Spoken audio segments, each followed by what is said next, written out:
పవన్ కళ్యాణ్ గారి స్పీచ్ల గురించి మాట్లాడేంత స్థాయి అయితే నాకు లేదు, కానీ డెఫినెట్గా ఒక మాట మాత్రం చెప్తా.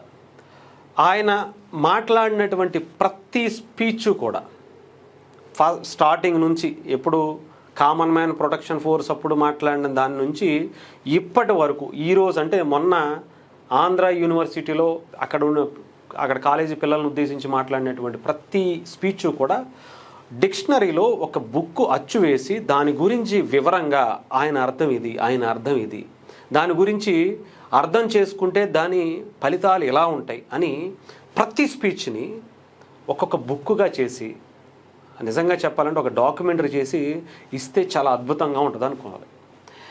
ఎందుకంటే సమాజం గురించి ఇంత అద్భుతంగా ప్రజల్ని మేల్కొలిపే విధంగా, యువతని రాజకీయాల వైపు మళ్లించే విధంగా, రాజకీయాలు అంటే ఏంటి అని అసలు అర్థం చెప్పే విధంగా నాకు తెలిసి ఇప్పుడున్నటువంటి రాజకీయ నాయకుల్లో భారతదేశంలో ఎవరూ లేరు.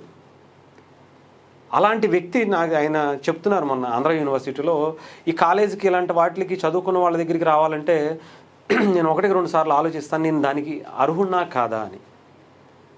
బట్ నేనైతే చెప్తాను కదా, ఆయనకి మించినటువంటి అర్హత ఈ భారతదేశంలో ఏ నాయకుడికి లేదు, ఎటువంటి సందేహం లేదు.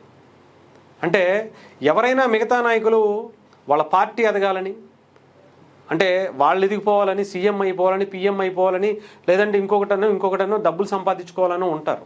కానీ కేవలం పవన్ కళ్యాణ్ గారు సమాజంలో మార్పు తీసుకురావాలి, సమాజంలో ఒక మంచి ఆలోచన కలిగినటువంటి వ్యక్తులను రాజకీయాల వైపు తీసుకొచ్చి సమాజానికి మంచి చేసే విధంగా వాళ్ళని తీర్చిదిద్దాలి అనేటువంటి ఒక బలమైనటువంటి అడుగులతో ఆయన వేస్తున్నటువంటి పరిస్థితి కనిపిస్తుంది. అదే మన ఆంధ్ర యూనివర్సిటీలో కూడా మాట్లాడారు. దీని గురించి నేను కూడా చెప్పడం కాదు, యాక్టర్ మన భరత్ గారు అనేటువంటి ఆయన కూడా ఒక ట్వీట్ చేశారు. నేను ఒకసారి మీకు వినిపిస్తాను. నమస్కారం అండి, నేను మీ అందరి శ్రీకాంత్ భారత్. ఇవాళ ఒక వీడియో చూశానండి. ఒక వ్యక్తి అంటున్నాడు, మీరు కూడా డే టు డే పాలిటిక్స్ రాజకీయాల్లో మీరు కూడా ఇన్వాల్వ్ అయి ఉండాలండి. ఒక లీడర్ సరిగ్గా పనిచేస్తున్నాడు లేదా లెక్క పెడుతూ ఉండాలి మీరు. అండ్ బై ఛాన్స్ నేను సరిగ్గా పనిచేస్తే పీక్ పారేయాలండి, లైక్ హాట్ పొటాటో అన్నాడు. ఇట్లాంటి అత్యున్నత భావాలు ఆలోచనలు ఉన్న లీడర్ నాకు పరిచయం, నాకు తెలుసు, ఆయనతో నేను పనిచేశానని చెప్పడానికి గర్వపడుతున్నానండి. పవర్ స్టార్ పవన్ కళ్యాణ్ గారు, greater respect towards you sir, greater respect, salute. మనందరం గుడ్ బాయ్స్ గుడ్ గర్ల్స్. ఇది ఆయన మాట్లాడుతుంది. రీసెంట్గా ఆయన ఎక్కువ సోషల్ మీడియాలో కూడా ఉంటారు, మనకు తెలుసు. మంచి నటుడే కాదు, ఇలా సమాజం గురించి మాట్లాడేటువంటి విషయాలు కూడా చాలా సందర్భాలు చెప్తూ ఉంటారు. ఆయన పవన్ కళ్యాణ్ గారి గురించి చెప్పింది అంటే యువత ముఖ్యంగా రాజకీయాల పట్ల కనీసం మీరు రావాల్సిన అవసరం లేదు, రాకుండా మీరు రాజకీయం కూడా చేయొచ్చు. ఓటు అనే దాంతో మీరు చాలా ప్రభావితం చేయొచ్చు అని చెప్తూ, అలాగే రండి, విషయాలు తెలుసుకోండి, వ్యక్తులు ఎవరు పని చేస్తున్నారు, ఎవరు పని చేయట్లేదు, ఎవరు అకౌంటబిలిటీ ఇచ్చేటువంటి పరిస్థితి చేసేటువంటి నాయకులు ఎవరున్నారు అని ఆయన చెప్తూనే, నేను రేపొద్దున్న సరిగ్గా పని చేయకపోయినా అవసరం లేదనుకున్నా తీసి పక్కన పడేయండి అని చెబుతూ ఒక గొప్ప మాట అన్నారు. రాజకీయాల్లో చాలామంది మాట్లాడతారు, నేను ఒక్కసారి మీకు అది వినిపిస్తాను, ఆ తర్వాత మాట్లాడతాను, దాని గురించి అర్థం కూడా చెప్పేటువంటి ప్రయత్నం చేస్తాను.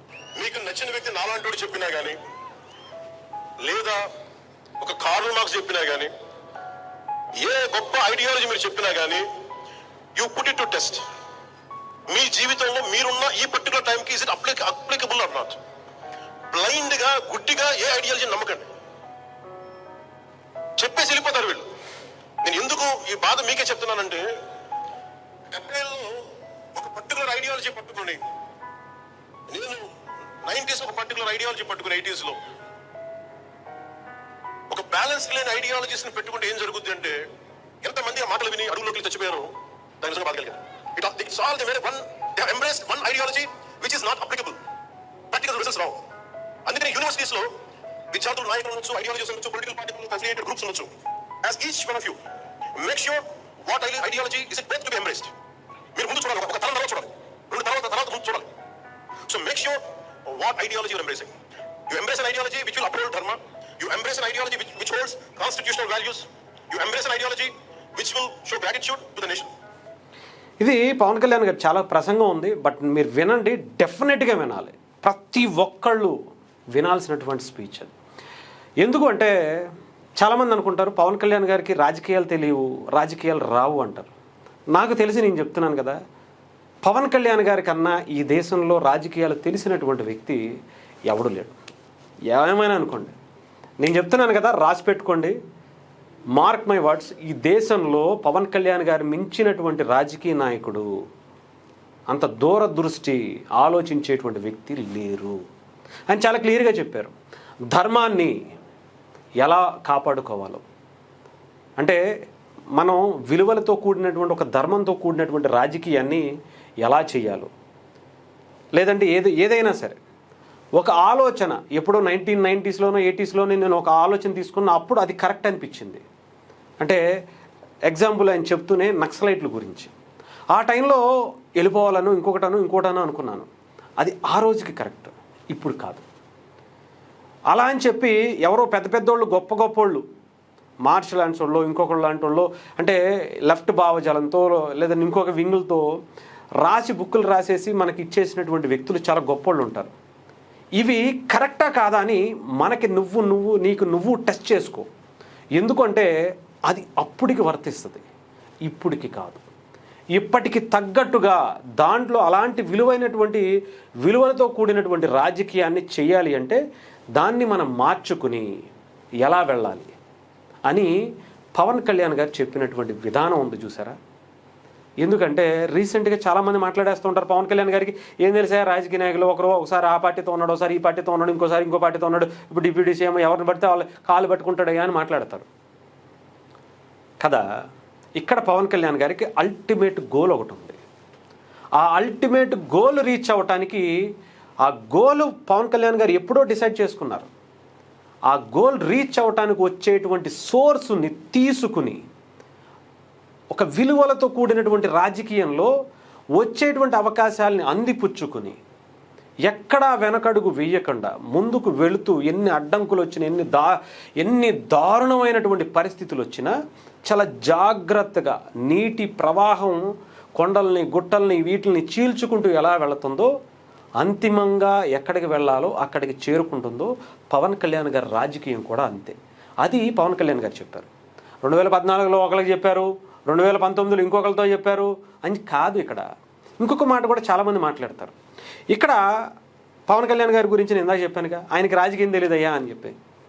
తెలియదని చాలామంది అంటుంటారు.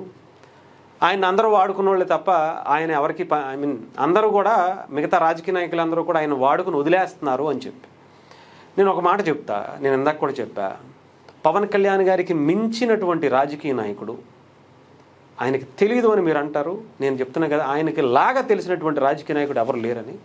ఇదే నేనైతే చెప్పదలుచుకున్నాను. అందరూ ఆయన వాడుకుని వదిలేసే టైప్ అని చెప్పి చాలామంది అనుకుంటారు.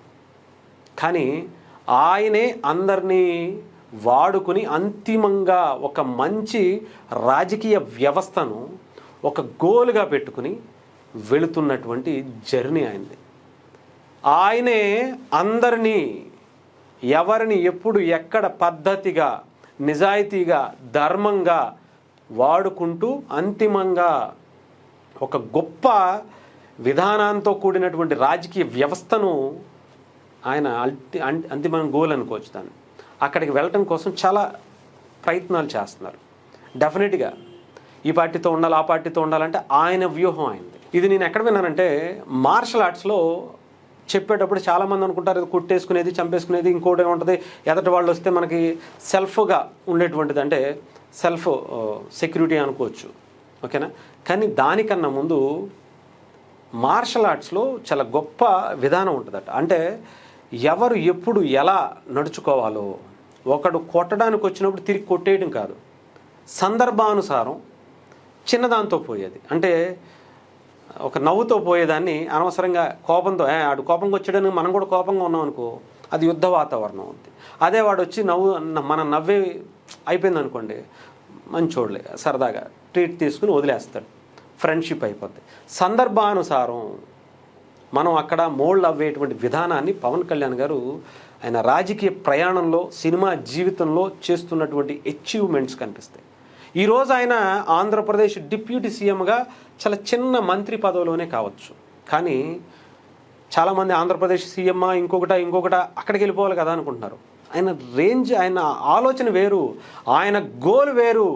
రేపొద్దున్న ఏం చేశారయ్యా పవన్ కళ్యాణ్ గారు అని రాజకీయాల్లోకి వచ్చిన తర్వాత అంటే రాష్ట్రాల్లో కాదు, దేశంలో ఉండేటువంటి అన్ని రాష్ట్రాలు, అంటే ఒక్క 2 తెలుగు రాష్ట్రాల్లోనే కాదు, దేశంలో ఉండేటువంటి అన్ని రాష్ట్రాల్లో కూడా పవన్ కళ్యాణ్ గారి భావజాలంతో ఇలాంటి వ్యక్తుల్ని సమాజంలో సమూలంగా మార్చడం కోసం అలా వదిలి వెళ్ళి ఒక రీచ్ అయ్యేటువంటి పర్సన్ ఉంటుంది. అదే ఈరోజు రేపొద్దున పవన్ కళ్యాణ్ గారిలో మనం చూస్తాం. జనసేన పార్టీని ఆ రేంజ్లో చూస్తాం. ఈరోజు 21 సీట్లే కావచ్చు, రేపొద్దున దాన్ని ఇంపాక్ట్ చాలా గొప్పగా ఉండబోతుంది. అది మాటల్లో చెప్పలేం, చూస్తారంతే, చూడబోతున్నాం అంతే.